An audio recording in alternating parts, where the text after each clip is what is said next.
It's Tuesday, and you know what that means? Well, it means Taco Tuesday. But before we can have tacos, we got to go racing because it's IndyCar night on iRacing. Hello again, everyone. I am Gary Gatto. Welcome to Race First coverage of round. Let's see, now we are to 11. We are almost done with the season, boys, of Season 2 of 2024, the IndyCar Oval Series for the 4D RACEWEAR Tuesday night top split coming to you from Texas Motor Speedway. We got an all-star crew here in the booth to help me out tonight. As always, joining me from the NHR Esports team from the Lionheart IndyCar Series presented by Butt Kicker is Steven Larkamp.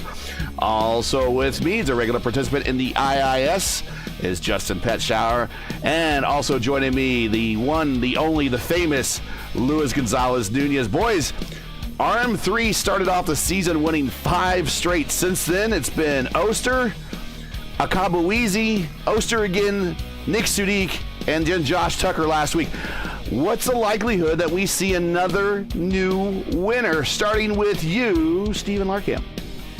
Well, considering the fact that this late in the season, a lot of the heavy hitters that we talked about, your Robert Malechkas, your Alexander, well, Ragon's actually in this race, never mind.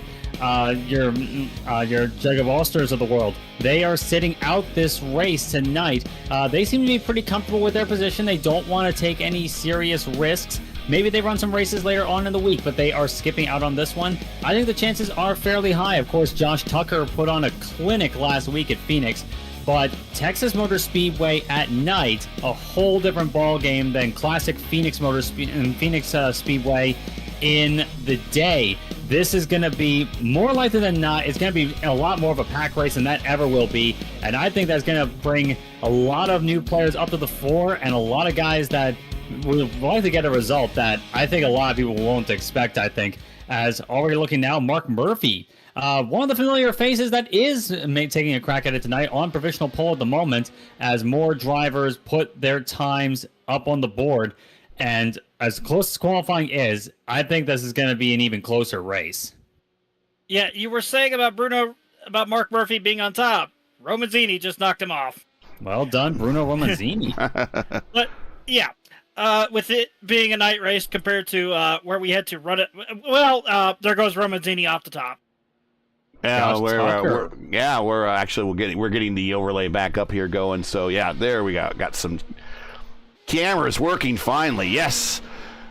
As I was saying before, everybody decided to play pinball on top of the leaderboard. With this being a night race compared to when they called this in for having to broadcast a morning time slot at Phoenix, which is why we don't do morning broadcasts, because having to wake up that early in the morning just to cover a broadcast because it poured like crazy during the overnight hour, during much of the day before. What more can you do? It's going to be, I think it'll be a pack race, but with how the downforce is, from what I've heard, the setup, it's a mixed bag depending on where you put the car at. You may see a bit of a spread out. I hate to use the term. It might almost be like a tandem race. Interesting way of putting it, that's for sure. What do you think, Luis? Yeah, what do you think, Luis? Well, I just checked the results from yesterday and today. I see 5 cautions in each race, like a 4 or 3 average.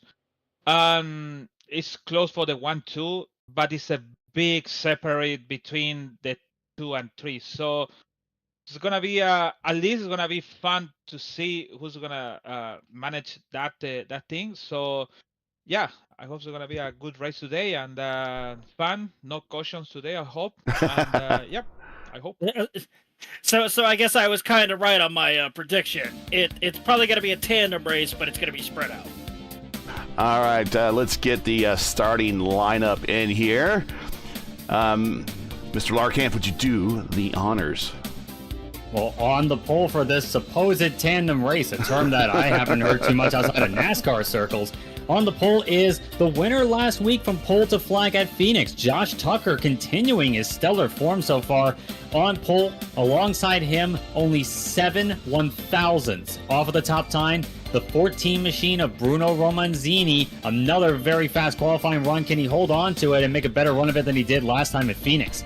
Mark Murphy, fast again in 3rd place in the number 2 machine. Alongside him, his teammate Trace Shadid, locking out the second row of the grid in 4th place. The number 1 car, Peter Kubowski, a name I haven't seen in a long time, not since he got a great win at Michigan a few seasons back.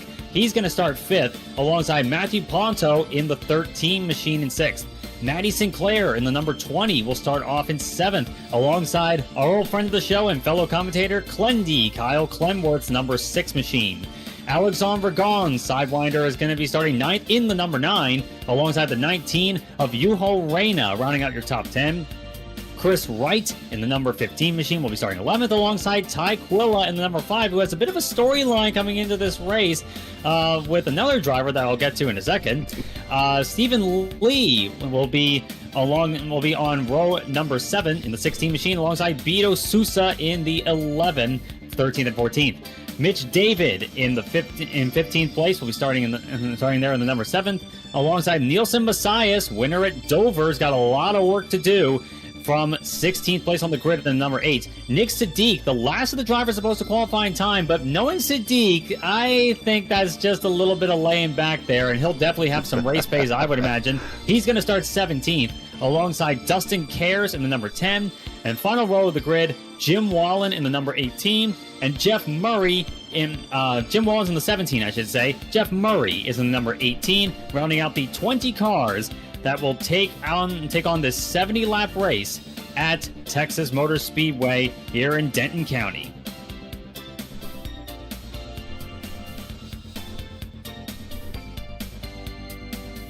As we're getting ready. Yeah, I heard Mark Murphy doing a little pre-race singing. I'm pretty sure our viewers didn't catch that, but he's saying it's a long road to Nashville, and I will agree. Fort Worth is quite a ways away from Nashville, I would imagine. Well, I don't want to be copyright stricken, so I'm actually gotta go. Now, it should be pointed out, That's boys. why I'm not singing it. It should be pointed out, boys. At the 1 and 3, the starting positions there, they are teammates now. If we notice on the side of Murphy there, if we can get another shot, IAR.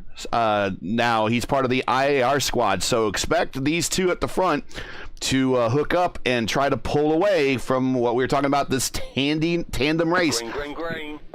Call us out. Green flag in the air already, and Josh Tucker on the throttle. Murphy looking to the inside. They head to turn 1 for the first time here at Texas. And Murphy clears him easily. Trace Shadid also taking advantage, dives to the low side, and already Romanzini losing out spots, and Peter Kubowski taking full advantage. Rough start so far for Romanzini as Matthew Ponto in the Molson number 13, according to my trading paints, looks down to the low side of the track, but it's going to be Joshua Tucker leading the way on lap 1. Mark Murphy and Trace Shadid all running 1, 2, and 3. Shadid way up on that high line in 1 and 2, which you could definitely take advantage of here. Yeah, one car was getting a little bit understeery there. Had to back out of the throttle in a 3-wide situation as they went through 1 and 2. Almost disaster, but he played it smart as they're running 2x2, trying to get 3x3, but I think they're thinking better of it. Especially at Texas, you can get away with that here somewhat. As I was about to say, they tried again going through 1 and 2. You can get away with it somewhat in 1 and 2. 3 and 4, I wouldn't risk it for the biscuit. Speaking of risking it for the biscuit, Bruno Romanzini fell down to 6th at the end of lap 1, already picked off 2 more spots, back up into 4th place. He is not taking that start lying down. He's already up to the draft of Trace Shadid, starting to pull away a bit from Peter Kubowski, who's settling into a rhythm, it would look like, in 5th position. So Romanzini looking to make amends for a very rough night last time out in Phoenix. Barely even made it through much of the race. Yeah, that's one race where he was talking about it in the paddock after the race. I asked him, so your thoughts on this race? I don't want to talk about it. I wouldn't blame him either. But I think this one's looking a bit more like one he'd have even more willing to talk about at the end of the night. Of course, commentator's curse is possibly in effect here tonight. But Peter Kubowski, once again, starting to close back up onto the tail of Romanzini, and a bit of a squeeze there going through the tri-oval as Alexandre Vergon looks down to the low side as Kubowski way up on that high line there.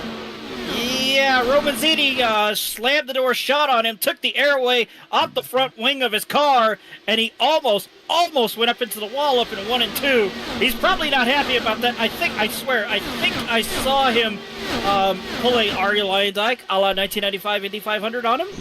Oh boy. Minus the padding for the headrest coming out.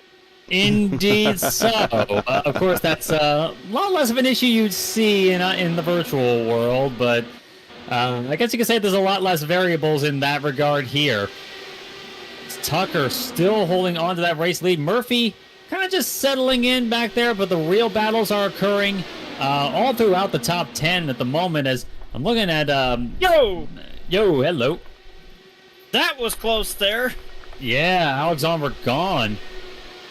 Having a little bit of a talk there with trying to talk to Peter Kabuski there as now Ragon. I think it was Romanzini. Romanzini, yes. Now Romanzini and Ragon battling it out for 4th place there. Romanzini chops off the front arrow off of the number 9 machine there, and especially in turns 1 and 2 here, as downforce dependent as that corner is, that's a bit of a scary moment for the car behind there, and it always makes them frustrated. We don't see this type of on-track action very often, but a little Brazilian fratricide going on at the front of the pack. Each one of these guys not giving each one an inch, and they're like, hey, you got to kind of work together, although Zimi's going to cut it down and just send it on Trace into 3. Romanzini already on the charge, back up to 3rd place around Trace Shadid. Not done yet. Not quite over, you're right. Shadid not quite able to get it done there, as now look at Ragon getting himself set up, and he's going to head down to the low side going into 3. That looks like it's going to be an easy move here as Romanzini again catching up to Mark Murphy, and it's turned into a 3-car tussle for the lead once again. I think I saw contact between Chris Wright and Matt Ponto as they came off at 2 there. Oh dear, and not something you ever want to do. Here is Stephen Lee. I'm looking behind him. He's looking to get himself squared up for a run. Lost a lot of momentum there coming off of 2, so not quite able to stick it in to the inside going into 3 this time around. But it's turning into a right fight throughout much of the top 10 here. Ponto versus Wright versus Lee, and pretty much everybody fighting everybody up in the top 6. So far, caution-free. So the Molson Indy car there, that is a throwback to Danny Sullivan's 1993 livery. So appreciate Matthew going back in time as we're getting ready to go side by side, coming out of corner number 4 with Lee and Ponto. Lee gets the pass done. Now to update the supposed contact between Chris Wright and Matt Ponto, they basically scared the crap out of each other, air moved them into the wall, and nothing of interest happened, aka just a little wall tap, and everything was easy to do. But also, just looked at Chris Wright, took a big lunge down the inside of Stephen Lee. Wasn't quite enough to get the pass going there, but it was looking a little bit dicey there for a second, as Stephen Lee now sets his sights on Chris Wright up ahead of them in that McLaren livery car. Yeah, I was about to say, I think that was Matthew Ponto you were confusing. That Matthew was trying to make a... Ponto, you're right. Matthew Ponto was the one looking down the inside of there, and I've just had a long day today, but these guys are just starting their night. What did I tell you about going to the stockyards here in Dallas? I mean, come on, I couldn't resist. A lot of action up in the front. Oh, gosh, for Tracy's got shuffled back to 5th. Yeah, Ragon made the pass on the outside coming off of 2, moving up to 4th position for the number 9 machine. Already on a move from all the way from 9th to 4th. On lap 17 is Romanzini has a inside.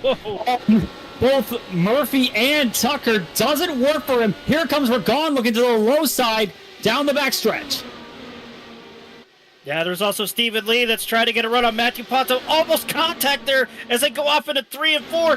Matthew Ponto is trying to force him down onto the apron to where he touches the white line and gets him loose. But I don't think Stephen Lee is going to have any part of that as he goes down to the inside, sends it off into turns 1 and 2, gets the pass done, but not done yet. Go ahead, LGN, man. I hear you. I hear your comment. Yes, I see Stephen Lee's getting super loose. So I know it's frustrating. I know Stephen Lee. I know how this works. So it's getting frustrated, but at least now it's free for Ponto, and well, let's see what it works. Yeah, and that's also kind of the thing these guys got to be wary of. You bring up a good point that later on into this run, these guys fighting it out, they are going to be killing their rubber on these cars, and I think it's going to be getting to the point where they're going to be coming in earlier than they may have anticipated before.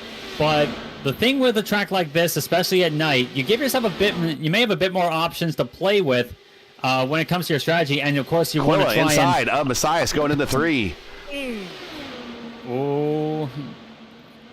That was a big send there by Ty Quilla, but he's hit a roadblock temporarily. Oh, as Messiah's now looking to make a move happen there, and Matthew Ponto losing a lot of momentum right now as he's side by side. Oh, very close stuff. And Quilla, I think, caught the roll a tiny bit. Ponto goes down to the low side, gets the pass done. And Nielsen Messias follows through there, but a very close call for Ty Quilla in that NVIDIA machine, the number 5. And that is not what he wants to... He never touched the wall. He never touched the wall. He backed up a bit. Just lost momentum. Yeah, that was a close call regardless. As Mitch David now looking to line up a pass on him. This is for 12th place. And the leader in this pack right now, Nielsen Messias, taking the greatest advantage up to 11th.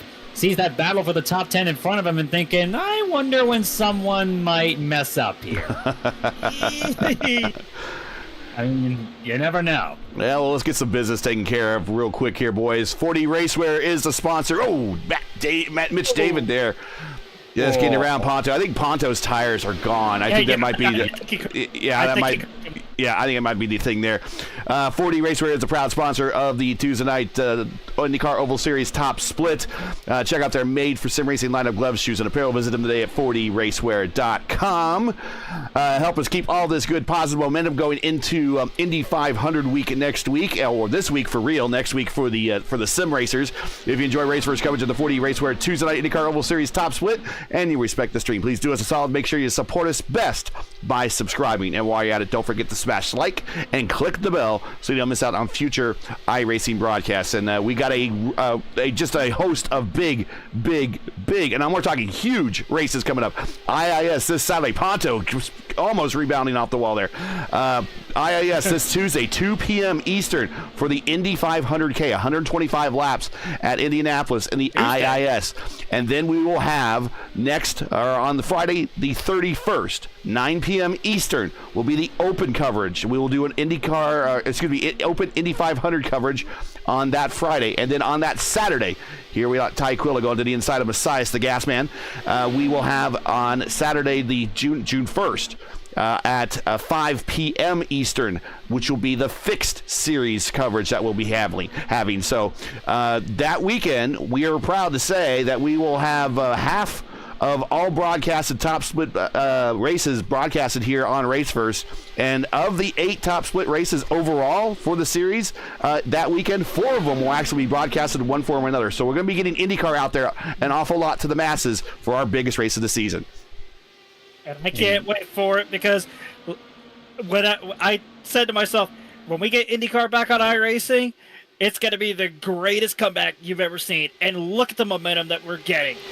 I have no words. I'm at a loss for words. I've cried tears of joy at how much momentum we've gotten since IndyCar has re-upped with iRacing. Oh, yeah. And as someone, I still remember that night when we thought we had our last broadcast. It was the Indy Fix Series at Richmond. And I kept on saying that it was not going to be goodbye. It was going to be see you later. We were going to fight to bring this back, and the fight has paid off handsomely. And everybody I've talked to, everybody I've seen, they are hyped for this. They are hyped to be driving those 200 laps in the virtual world. They're hyped to see it broadcast. Ooh. IndyCar, well and truly, is back, and we're seeing some good shows all throughout the field. both tonight, and we're going to see some great ones throughout the coming week to cap off the month of May. Some battles back here in the rear between Sousa and Matty Sinclair. Matty's had a tough time, down 12 spots. Ponto, he's down already to 18th. He's down 12 spots. So these guys have really spent their tires and really need a pit stop. The window is open. If they want to pit now, they can get to the end. The window should be open right around lap 25 or so. So they can pit now, but it looks like they might go until the tanks are dry. And battle on has been on for a while for third place. It was a three-way fight between Vergon, Kabuski, and Romanzini, but Romanzini is falling like a stone, probably falling for the same problems that everyone else is having regarding tires, but it's Vergon and Kabuski fighting it out for third place. Oh, Clindy underneath Romanzini into the quad oval area, double dog legs. Should have it going into one. Yeah, Clendy's gonna have a run there. Ooh, got his arrow chopped off there by Trey Shadid, and Romanzini takes full advantage around the high line there. Not quite enough for Clenworth. Yeah, it's tire management. If you overcook your tires, even under nighttime conditions, it comes back to bite you in the end. Oh, yes, it does. And I think a lot of these guys, especially the guys that are there in the midst of a fight, like the battle on for third is, ooh, Kabuski way up on the line there. Very close stuff, but everybody has got to be thinking, what am I going to do tire-wise there? And I think a lot of people are subconsciously thinking in their mind, when the time comes, do the opposite of the guy around you. You don't want to be in dirty air with anyone around you here. And I think that's something, especially someone like Peter Kabuski right now, Bruno Romanzini, Kyle Clenworth, Ty Quilla and Chris Wright, they have got to be thinking that right now, when are they going to be coming in? As I'm seeing the fight continuing between Romanzini and Clenworth. This is the battle now for 7th place. So Romanzini, from good form early on, despite a rough start, to falling back now to 7th place. This is not a very auspicious middle stage of the race right now for Romanzini, though. Definitely quite a bit better than the last race. Well, let's review the top 10 here real quick before we do get into the pit stops. Josh Tucker with his wingman, Mark Murphy, right there, 1 and 2. The Sidewinder Regon has worked his way up to 3rd. Peter Kabuski is 4th. Stephen Lee has worked his way up to 5th. He is up 8 spots. He is the biggest gainer of this race. Trey Shadid has been hanging on to this lead group, but tires are starting to go away for him. He is 6th. Clindy has worked his way up to 7th and has kind of stalled out there for the time being. I think, again, tires are impacting them. Romanzini falling back to 8th into the clutches of Ty Quilla. The Gasman Messias, he's up 6 spots. He is in 10th. There we go. We'll watch Ty Quilla there and Romanzini. Very close stuff there. Ty Quilla got a bit squeezed in the quad oval, and he loses momentum in the corner, getting very close to that wall there, and loses momentum to Romanzini. And here comes Nielsen Messias looking to take advantage. Meanwhile, behind them, Chris Wright and Mitch Davis. There's the first one pit stops. Bruno said, I've had enough. I've had enough. So they're starting right now.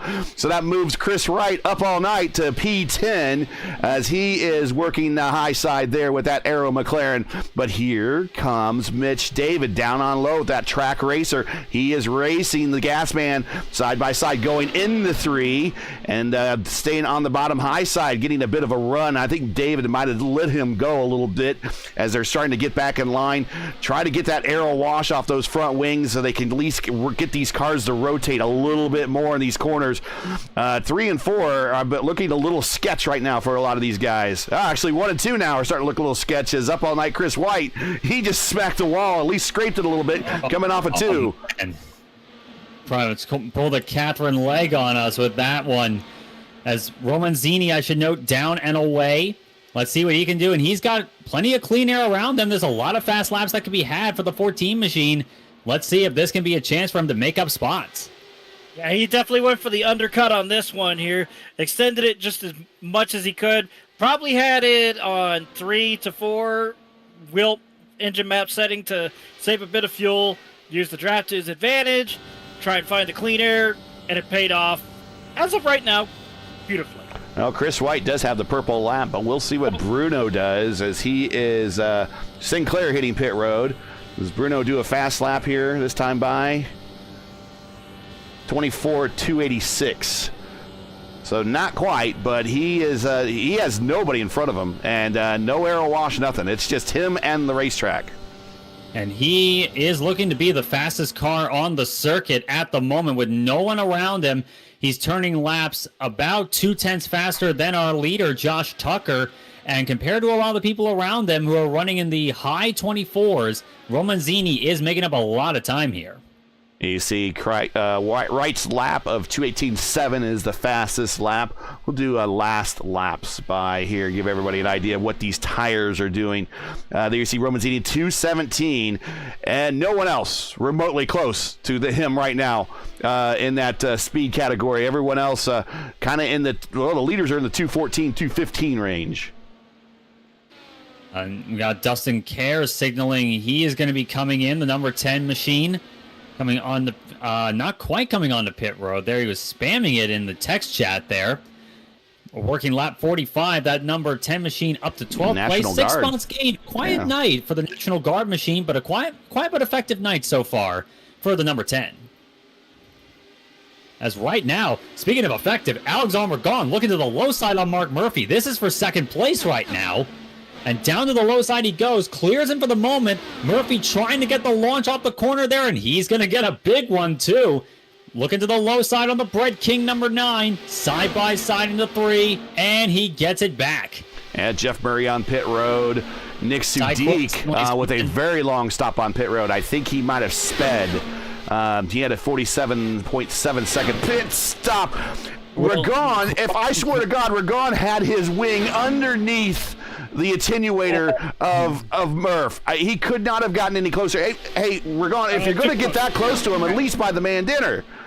And lost a lot of momentum too. Peter Kabuski takes full advantage of it and moves himself back up into 3rd place. And now look who's knocking on the door. Stephen Lee in the 16. Look at the low side now on Ragon. That's a lot of momentum lost. And very close to the wall again for the number 9.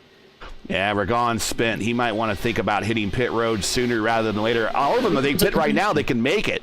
So I don't know what's. Here he is. Yeah, there they go. There they all. Yeah, there he is. I figured, why go out there and hemorrhage time, and you're having a handling problem if you're in the window to make it to the end. Or the previous top 5 in. The only one that has stayed out so far is Peter Kabuski. How long is he staying out? Messias, also David and Chris Wright. They have stayed out. We have a very upset Nick Sudik coming up on Chris Wright right now. He's going to be a man on the mission. Sadiq now scored 3 laps down there. It's been a rough night so far for Nick Sadiq. One that, like Bruno Romanzini last week, he's not going to be wanting to think about this one for too much longer as he makes the move around the outside of... Should it not surprise you that Messias is in the lead right now and doing the longest run of the night? He's coming to about 50 laps to go. So's David. So's Wright. So these guys, they're actually Chris Wright is staying out on the racetrack. I get the camera back on him. So he is going to go the longest. He right now is pleading to the racing gods, I need a caution. Yes, he does. As Chris Wright now assumes the lead of the race on lap number 51, going the longest of them all, and now gets it down on the pit road there. A bit of an awkward entrance there, and it's a good thing there was no one else around him. Matty Sinclair now takes over the lead, and Matty has been out now for 51 laps. They've been at the back, so apparently they've been pacing themselves, trying to go along. And they have pretty well-worn tires at this point, but they are just at a lap of 2:09.9. So not too bad in pace, but everyone else is going to be so much faster, and he might want to think about getting the pit road, but he is going long now as we come to 53 of 70. Guys, I hate to say it, but I found out what happened with Nick Sudik and why he was on pit road for that long of a period. Guys, I hate to say it. Post Nick Sudik, too fast entering pit road. That's what I thought. With the 47-second stop. Yeah, that was a 40-second hold. 63 mile an hour entry. at a 45-mile-an-hour speed limit, and I know that 45-minute speed limit is brutal when you've been going around here at touching 220 miles an hour. They really need to change that in the sim. They need to give us an option or something to change that. Again, give us like what we got with Homestead and Indianapolis, the IndyCar Oval and the NASCAR Oval. Or do that, or just give us an option to make a variable speed, a slider or something that maybe I don't want to have. Maybe I want to race the Lotus 49s and simulate IndyCar back in the early 80s when there were no pit road speed limits. Messias with the purple lap, by the way. So maybe do something like that. But again, they squeeze us into the NASCAR box, and it's really not accurate to the spirit of IndyCar racing. Coming down pit road for 45 miles per hour. Nick getting out of the way of the leaders. Tucker is your leader after the pit stops. We've cycled through. We'll reset the field here real quick. Tucker, Murphy, Stephen Lee up to third. Kabutsky is now fourth. Clindy is in fifth. Tracy did sixth. Bruno Romanzini with the new tires, and he did a bit of an undercut. He is now up to seventh. Tyquilla eighth. Tyquilla has Messias all over him at the moment right now for eighth and ninth. And Ragon, by hemorrhaging all that time, he has fallen back to 10th. But now we're going to have a spirited battle at the front as Murphy on the outside was almost clear. Now, where does Stephen Lee go out of all this? It's going to be hard to do, especially when these two may be fighting, but they're still teammates. And I think they realize that, hey, it's better one of our guys wins than Stephen Lee here, not one of our boys. Remember, rule 1 to racing your teammate, boys. What is it? Don't wreck your teammate. What is rule 2 to racing your teammates?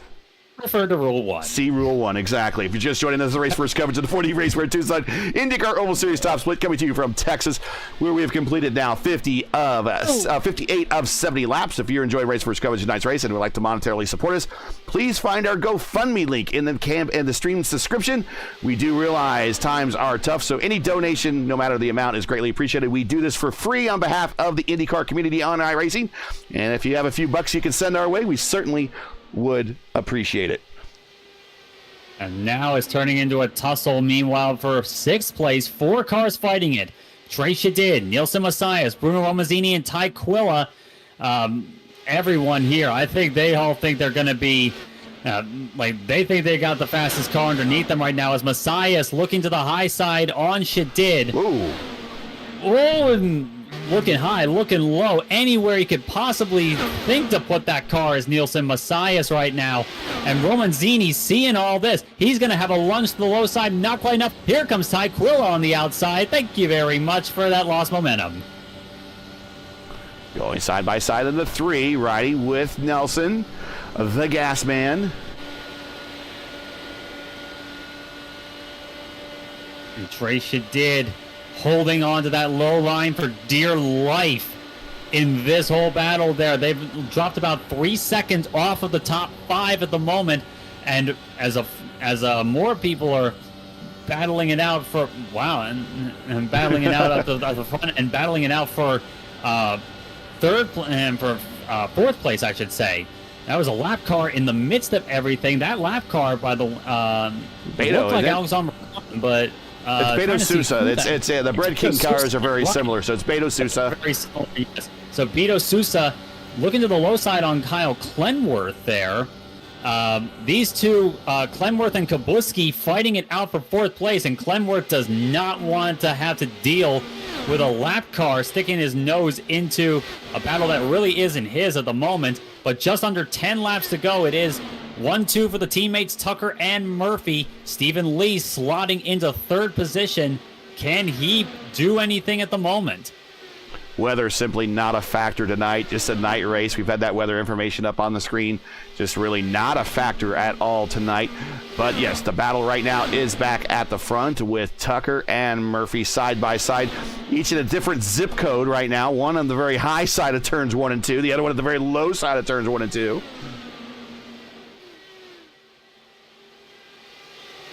And like these two teammates working together very well to hold off Stephen Lee, but I get the sense, I know Murphy is running all over the back of, and trying to get all up over the back of Josh Tucker, trying to get the launch off the corner, and this is turning into a game of find the clean air for all of these guys. to get as much momentum as you can, especially off of turn 2. That is easily going to be your best shot on this track.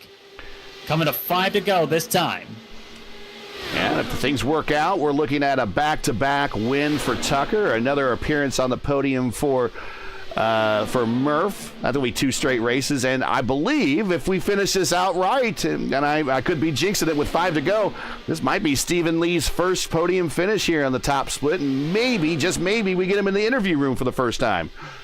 It would be great to see. I know he'll want to go for the win, as everybody does, but Stephen Lee, he's got to be happy with the position he's in. He played a good strategy. He's a good racecraft tonight, and it's paying off for a podium finish.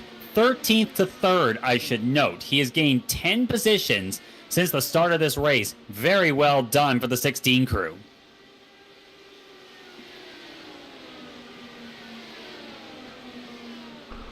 Before this race ends, I think we're going to have a battle between Quilla and Trace for 6th. Here we go. And actually, before this lap ends, I think we're going to have a battle before. Here's Quilla on the high side. He seemed to have his car hooked up here very late. Going to have a big run down the backstretch at Trace. Going to take a peek on the high side here in 3 and 4. Coming to 2 to go, the leaders. Murph is the leader at the line. So we now have a big-time race for the finish here of this race here at Texas, and Stephen Lee is going to send it, and he just slides up the racetrack. We're going to have lap traffic involved. Matty Sinclair, Reno, Pronto, and Murray all in front of the leaders at the moment, side by side. The IAR cars are in parallel, coming to the white flag. Murph to the bottom, Tucker up to the top. Tucker representing Division 2, so he is in the lower division, but he is bringing the battle to the Division 1 guys, looking for his 2nd straight win here on the top split. Doing the crossover, Tucker down low, going into 3. Here comes Kabuski looking at Stephen Lee. We're side by side going into 3 and 4. Here comes Tucker to the checkered flag. Tucker gets the win. Murphy 2nd, and Kabuski gets a surprise. And how's about you doing? P3. Wow, what a finish there. So close in every regard there, but Josh Tucker holds on brilliantly, gets 2 in a row on the Tuesday night broadcast, and a little formation flying there. Both the teammates, like, they're talking to each other. They know they're having a blast doing this. And Peter Kabuski, a valiant run up to 3rd place, and Stephen Lee just barely missed out on the podium at the end of that. But still, a great, great effort for the 16. And Clenworth holds on to 5th. And you know what's ironic about tonight, guys? No cautions came out. Yeah. Marquez did not happen. Ooh. Well, that's our man. That's LGN there calling it. He's like, I don't want any cautions tonight, guys. And so they're all listening to LGN, man. Something to consider, too. There was actually a wreck on the last lap of the race. Matthew Ponto and Juho Reina, big wreck in the quad oval coming to the checkers. If that was any other lap, that would have been your caution. And that was a big one, too. Reina airborne, and Ponto sent hard into the wall. Oh, I'll say, holy cow. Oh! Yeah, we're not going to have that queued up, but... yeah, let's not. Yeah, not the prettiest thing to show after such a great race. But Josh Tucker and Mark Murphy, well done for both of them. Great battle between the two teammates. All right, let's get the final standings up here before we head to the interview room. Josh Tucker, you're a winner. Started exactly where he finished once again. The key thing to all this, guys, and I don't think I have it all set up here, but I can't circle it on the screen. But at the upper right portion of the scoring screen here, 0 cautions and 0 laps under caution. So great job by everybody, all on hand. Even missing some of the other all-stars of the sim. Everyone kept it nice and clean, and we do like seeing that, and that definitely involves, or it deserves a shout out rather. Tucker led 61 laps. He's your winner. Mark Murphy led 3 there towards the end, but comes home second. Kabutsky gets under Stephen Lee and gets that 3rd spot on the podium. him. He finishes third. Stephen Lee fought up 9 spots to P3, was threatening there for second at one point, but fell back to fourth. A good finish nevertheless, but I think he really wanted that bottom step of the podium. Clindy up 3 spots, another top 5 for him. Trey Shadid down a couple spots, but a good top 10. He finishes 6th. Ty Quilla up 5 spots. He finishes 7th. The Gasman Messias led 1 lap while going long there on his first stint, and finishes 8 positions improved to 8th. Roman Zini, I think when the tires went off, it was a different race for him. Tried to undercut, did work his way up into the mid top 10, but as the race wore on, fell back to 9th. Ragon, I think his big mistake was just staying out too long with a car that just really wasn't working the way that he wanted it to. If he pitted early, or earlier, I think he would have finished higher than 10th, but he does come home in 10th, and that is a top 10. Any way you look at that, that's still not a bad finish to the night. Moving on, Mitch David, nice race for 11th. Dustin Cares, we didn't really talk about him other than we gave him one shout out briefly in the race and at the starting lineup. Finishes 12th, up 6 spots. Good job. Jim Wallen, also same thing, 13th, up 6 spots. Chris Wright, up all night. Well, he finished 14th. He was fighting there in the lower portion of the top 10 all race long. Hope to see more of him in the top split race. Manny Sinclair, just not a great race for him. Just kind of fell a little bit like a rock at the front. Fell to 15th. But did lead 3 laps there as the stints overlapped, and he finished 15th. Yoho Reyna, 16th. Matthew Ponto there in the Danny Sullivan throwback, 17th. Beto Sousa finishes 18th. Jeff Murray, 19th. And Nick Sudik with a race that he'd rather forget here in 20th. I think that's everybody. Yes, that's it. So let's see who we got in the interview room.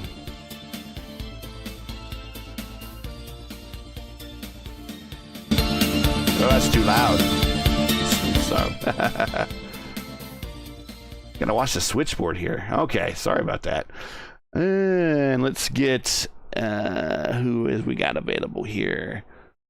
We do have Stephen Lee here, and I think in lieu of Kowalski not being here, we should bring Stephen Lee up just for to talk to him. That we never really have. So let's bring him up. Master. Yeah, exactly. Hey, Steven, we're going to bring you up into the booth, man, because Kabutsky's not here, but we do want to talk about your race. For a while there, it was looking like it was going to be your bottom step of the podium, but Peter got you there on the last lap, but still a top 5, and you improved 9 spots from the start. Tell us about your race. Looks like Texas is one of your favorite places. I don't generally run very well here. But no? Well, not really. Pocono and some of the other bigger tracks, Homestead is my favorite. But I've just been able to lift, carry the speed down into the corner, and save the tires till we got, and was able to get just about to the bottom of the podium, and just did not get it to turn enough in turn 2 where Peter was able to get me down the back. But man, I was so excited for that podium finish. Well, we got you on the program nevertheless here since Peter didn't show up. We had a little extra time, but just want to give you an opportunity since we don't get to talk to you very often, and you're always kind of involved there in the top 10 so often. To give you a shout outs here on the program. So go right ahead before we let you go on with your evening. Shout outs, friends, families, teammates, anyone you want to thank. Go right ahead. I'd like to thank everybody that works with me. Trace works with me a good bit. Walter works with me a good bit. Between Mitch and Tim and just several others, great shout out for those guys. Always trying to help me and be better racers and improve the racecraft. Ty as well. Just all around good group of guys to race with. Tickled to race with them. Happy to do this on Tuesdays. It's always fun. That's about all I've got. No worries. Good to have you. No problem. Good to have you here and finally get you on the program. So thanks for sticking around. Congratulations on the 4th place, and we'll see you in Indianapolis next week. All right. See you then. Thank you. All right. Let's bring up Murph here. Murph, congratulations. 2 weeks in a row, another podium. I'm sure you wanted the win, but the situation at the front was a little bit different than before. Now you're racing a teammate. Yeah, so Josh and I have worked really well together, even back to even back to the L10 Autosport VOR days, and that was just kind of like old times. Whoever got the lead first got the bottom, and whoever ran second got the second lane, and you just kind of stayed that way. And our cars were super comfortable, no problems with loose or dirty air or anything like that, except on the last lap. We just kind of made a deal and said, look, we're gonna run up front until there's 5 to go, and then we'll race for it. And I had a little something for him. He got by him, and then I drove it down into turn 1, and those lap cars, and it's not their fault, you know what I mean? They're racing hard too, and I went down into turn 1, and I thought, man, if I can make this stick, I got it won, and I went down there and it didn't stick. So had to trail it home second. Good for Josh. Good win for him.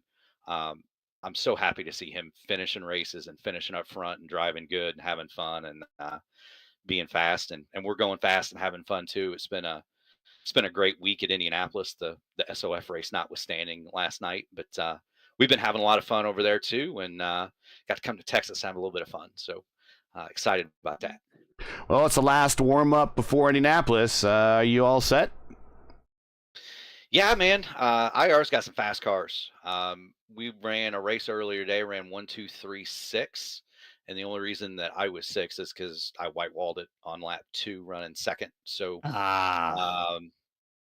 we got some fast cars, and turn the temps up and make that thing hot and greasy. And I think we got a shot at it. But first you got to get in the show. You got to make it, and the focus shifts now to qualifying and rubbing on that virtual Dallara as much as you can to make it go fast for 4 laps. And once you're in the 500, you can figure out how to win it. So that's what we're going to do, and we'll be ready for sure. As Bob Varsha used to say, before we can go race, we got to qualify. And that's actually what's coming up here next week for a lot of these guys, is there'll be a long, pretty much a week-long qualification session for the fixed and open 500. So that's what they're gearing up for. Shout-outs, friends, family, sponsors. I know you got them. Go ahead and give them. Yeah, man. First of all, thanks to the most important sponsor. That's Natalie in the other room. Yes.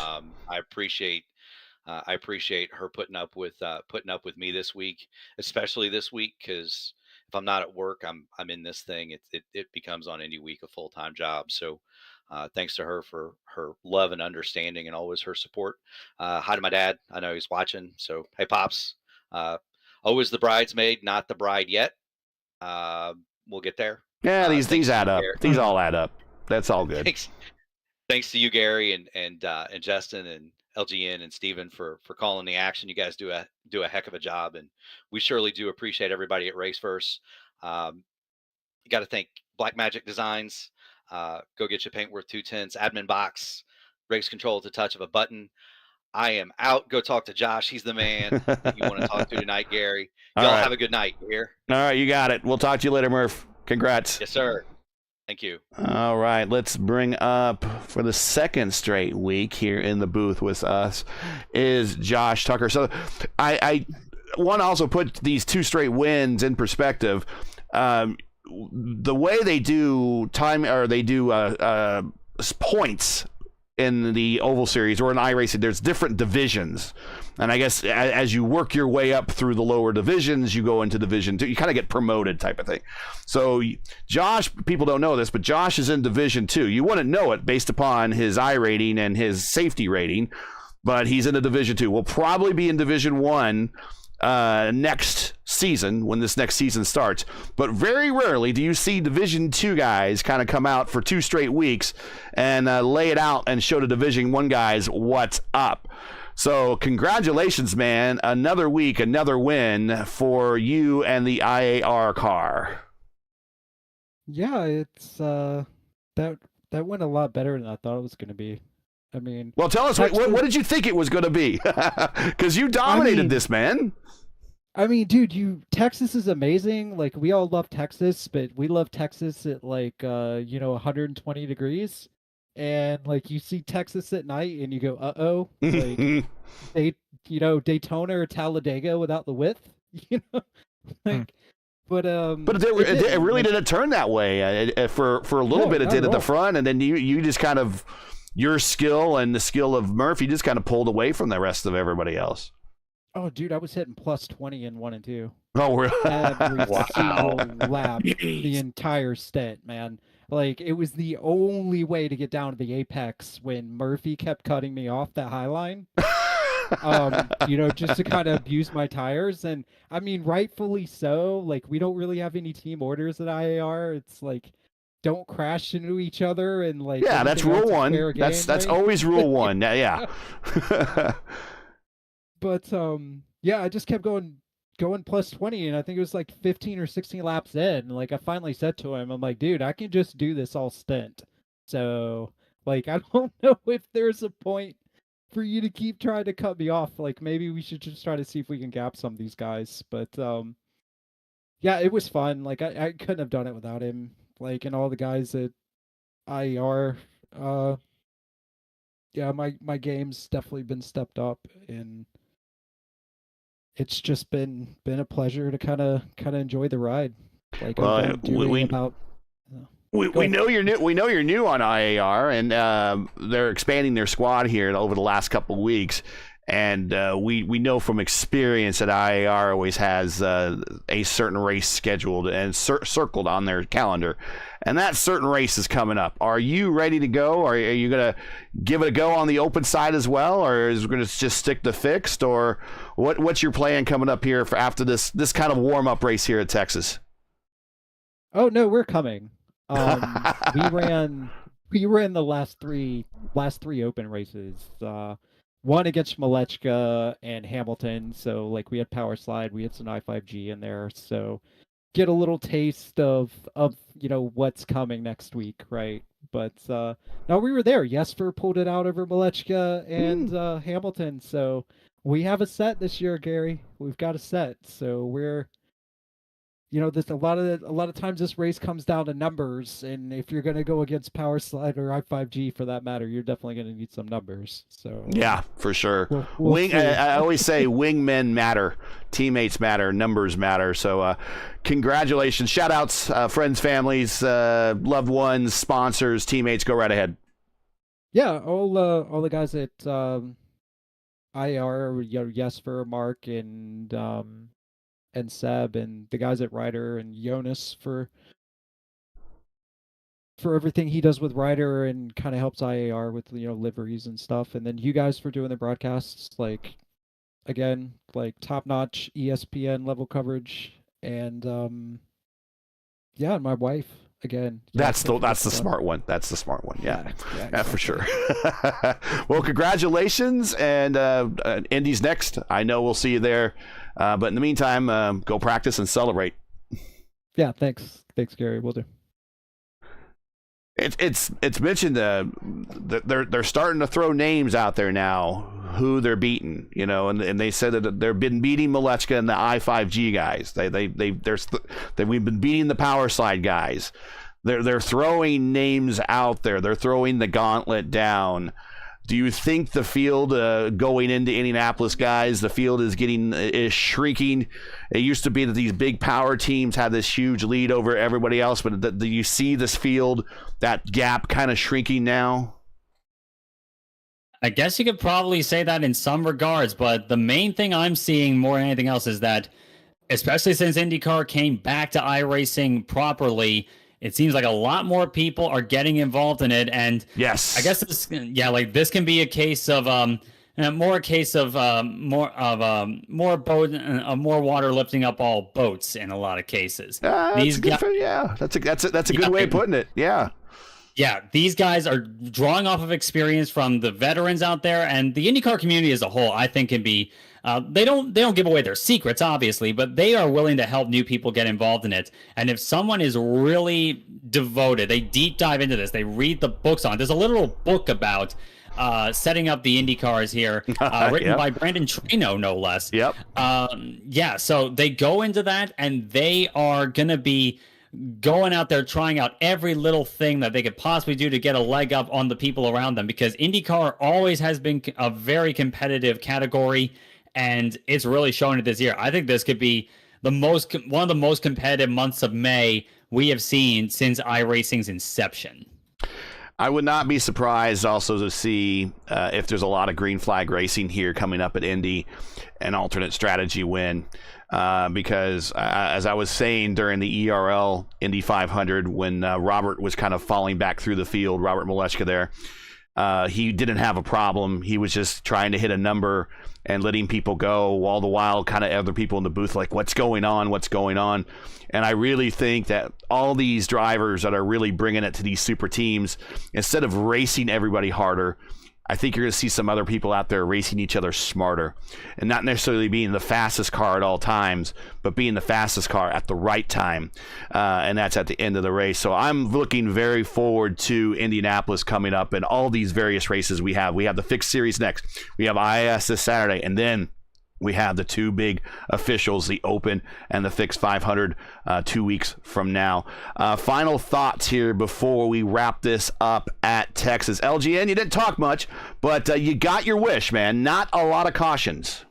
I never talk too much. Actually, I never talk too much. Well, about the race today, I say something about the teammates. I hate to run with teammates. That's why I left one team from long time ago, because in the Super SOF, we're talking about Super SOF or SOF, the first SOF on the week, we have a 6 car on the field, and it's annoying. It's annoying to have oh, who's gonna be the first? Oh, I don't wanna touch you. Oh, I don't wanna be a route with you. Blah blah blah. So that's bad for Murphy, because I know it's a faster car, and it's like what he said. I don't wanna touch. We don't have orders or whatever.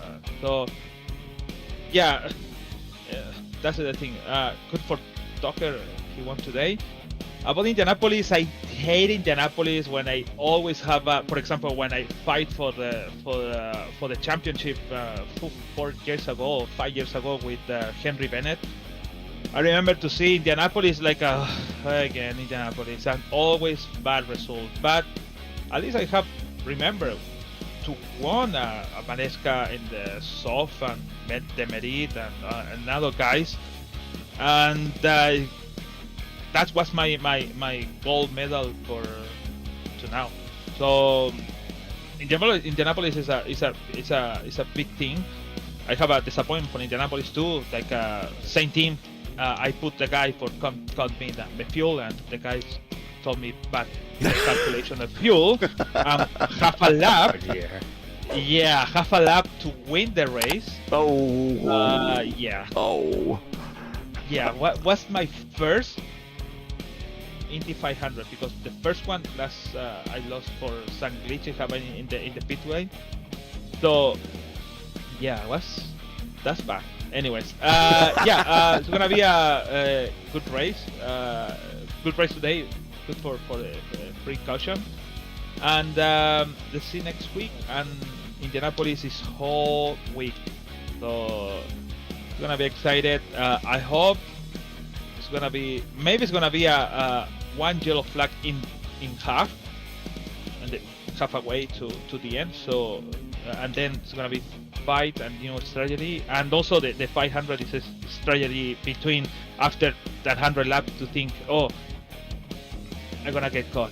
Oh no, I need to make 30 laps. Yeah. Oh no, I need to. Oh, and it just happened to me when before, not now, racing and counted in my mind. It's like no,